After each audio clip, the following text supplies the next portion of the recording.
रोह्यातील dialysis सेंटरच्या लोकार्पण सोहळ्याच्या निमंत्रण पत्रिकेवरून आता महायुतीमध्ये वादाची ठिणगी पडलेली आहे। ह्या लोकार्पण सोहळ्याच्या निमंत्रण पत्रिकेवरून भाजपचे राज्यसभा खासदार धैर्यशील पाटील यांनी शेलक्या शब्दात नाराजी व्यक्त केलेली आहे। या निमंत्रण पत्रिकेमध्ये केवळ मंत्री आदिती तटकरे, खासदार सुनील तटकरे आणि माजी आमदार अनिकेत तटकरे यांच्या व्यतिरिक्त कुठल्याही लोकप्रतिनिधींचे नाव नव्हते।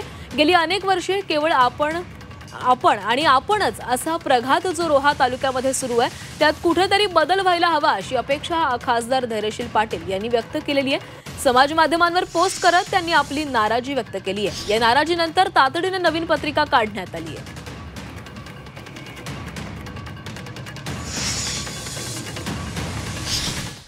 माननीय मुख्यमंत्री महोदय देवेंद्रजी फडणवीस यांच्या नेतृत्वाखाली चालणारं या राज्यातील कामकाज यामध्ये अनेक लोकोपयोगी सुविधा या ठिकाणी लोकांना देण्याचा जो प्रघात चालू आहे त्यातली एक घटना म्हणून या घटनेकडे आपण अत्यंत अभिमानानं आणि आनंदानं बघणं या ठिकाणी आवश्यक आहे। इथे या सोहळ्याकरता छापलेल्या निमंत्रण पत्रिका यामध्ये मात्र आरोग्यमंत्री, आरोग्य राज्यमंत्री, जिल्ह्यातील इतर आमदार, खासदार, तालुक्यातील आमदार, खासदार यांचं कोणाचंही नाव या ठिकाणी न टाकता केवळ आपण आणि आपल्याच घरातले आपण अशा पद्धतीनं जी नाव टाकण्याची जो प्रघात या तालुक्यामध्ये गेले कित्येक वर्ष सुरू आहे त्या प्रघाताशी अत्यंत प्रामाणिक राहत आजही त्याच पद्धतीनं पत्रिका या ठिकाणी छापण्यात आलेल्या आहेत।